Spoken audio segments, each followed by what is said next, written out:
Hello guys, welcome in our channel study infinite. जैसा कि आप सभी को पता है, मैं यूपीएससी प्रीलिम्स पॉलिटी की तैयारी करवा रहा हूँ। मैं रोज़ वीडियो अपलोड करता हूँ यूपीएससी प्रीलिम्स के लिए। अभी हमारा पॉलिटी का सेशन चल रहा है, तो चलिए स्टार्ट करते हैं अपने क्लास को बिना किसी देरी के। चलिए, पहला क्वेश्चन क्या है। पहला क्वेश्चन देखिए, सॉरी, बिल्कुल। भारतीय संविधान को विशालतम संविधान की संज्ञा किसने दी थी? तो ऑप्शन क्या है, B R Ambedkar, B N Rau, Ivor Jennings या फिर राजेंद्र प्रसाद। तो राइट आंसर क्या होगा, आइवर जेनिंग्स। आइवर जेनिंग्स ने भारतीय संविधान को विशालतम संविधान की संज्ञा दी थी। चलिए, नेक्स्ट क्वेश्चन क्या है, भारतीय संविधान पर किन ऐतिहासिक प्रयासों का प्रभाव पड़ा? भारतीय संविधान पर ऑप्शन क्या है, 1857 की विद्रोह या फिर चार्टर एक्ट 1813 की या फिर भारत सरकार अधिनियम 1835 या फिर नेहरू की रिपोर्ट 14 सूत्रीय मांग की। तो हम सभी को पता है, जो भारत संविधान के जो ऐतिहासिक प्रयासों का गहरा प्रभाव दो कारणों का है। एक भारत सरकार अधिनियम 1935 का है और एक नेहरू रिपोर्ट 1928। नेहरू रिपोर्ट 1928 और भारत सरकार अधिनियम 1935 के यहाँ गहरा प्रभाव पड़ा था भारतीय संविधान पर। तो राइट आंसर यहाँ पे क्या होगा, ऑप्शन सी।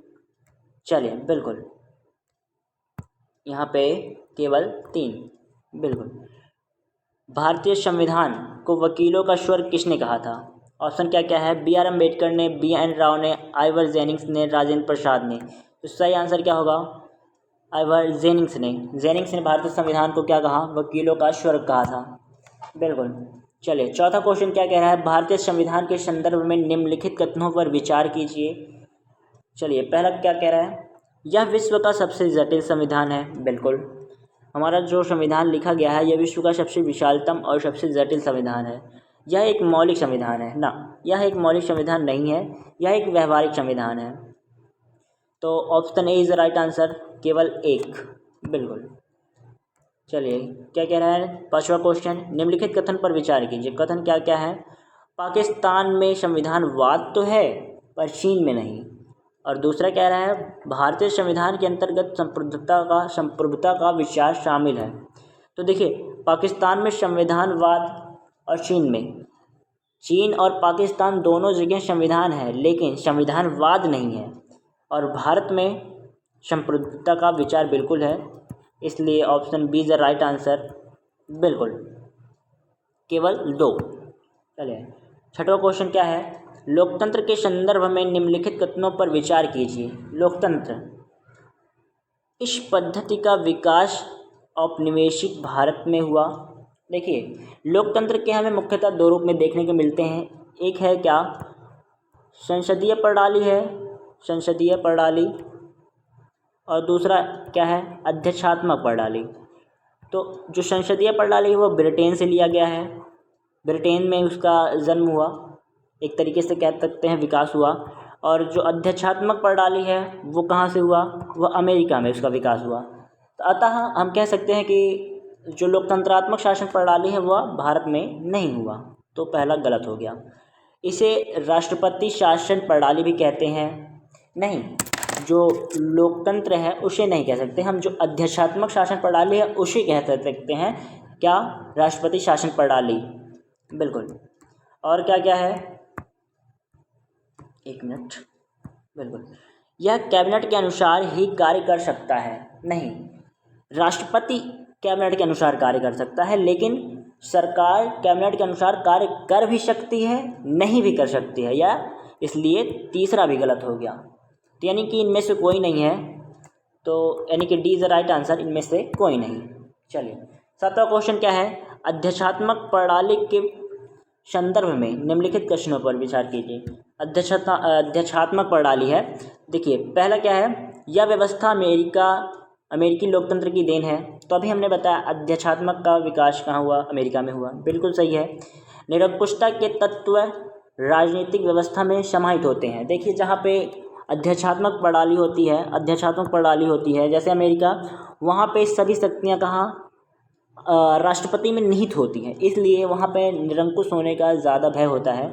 तो इसलिए हम कह सकते हैं निरंकुशता के तत्व राजनीतिक व्यवस्था में समाहित होते हैं। तो इसलिए यह भी सही है, यानी कि पहला और दूसरा दोनों सही है, यानी कि सी इज़ द राइट आंसर। बिल्कुल। किचन कैबिनेट निम्नलिखित में से किस राष्ट्र की सरकार से संबंधित है? किचन कैबिनेट देखिए, ब्रिटेन, अमेरिका, भारत, आयरलैंड। तो राइट आंसर क्या होगा? अमेरिका, क्योंकि यहाँ पे राष्ट्रपति को शक्ति होती है चाहे जिसे प्रधानमंत्री नहीं, मंत्री नियुक्त कर सके। तो इसे किचन कैबिनेट के रूप में कहा जाता है। चलिए 9वां क्वेश्चन है, निम्नलिखित कथन पर विचार कीजिए। भारतीय राजनीतिक व्यवस्था गणतंत्रात्मक है ना कि लोकतंत्रात्मक? बिल्कुल नहीं। भारत की जो राजनीतिक व्यवस्था है वो लोकतंत्रात्मक भी है और गणतंत्रात्मक भी है। क्यों? क्योंकि हम सभी जानते हैं कि हम जनता द्वारा यहाँ पे वोट किया जाता है, सरकार चुनी जाती है और अप्रत्यक्ष तरीके से ही सही, लेकिन हमारा जो देश की सर्वोच्च पद है यानी कि राष्ट्रपति की, वह चुना जाता है जनता द्वारा। हाँ, अप्रत्यक्ष तरीके से यह भारत में चुना जाता है, लेकिन चुना जाता है, तो इसलिए यह गलत हो गया। ब्रिटेन में संवैधानिक सर्वोच्चता है ना कि संसदीय? नहीं, यह भी गलत है, क्योंकि ब्रिटेन में संसदीय सर्वोच्चता है ना कि संवैधानिक। और तीसरा है, भारत एवं ब्रिटेन दोनों जगह छाया कैबिनेट होती है। तो यह भी गलत है। क्यों? क्योंकि ब्रिटेन में छाया कैबिनेट, लेकिन भारत में नहीं। तो यानी कि यहाँ इनमें से कोई नहीं होगा।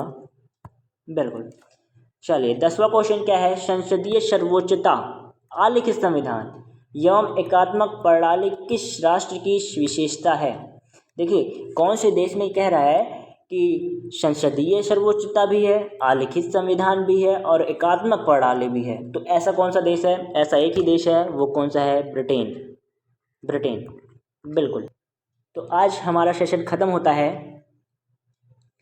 अगर वीडियो आपको पसंद आ रही है तो हमारे चैनल से जुड़ जाइए।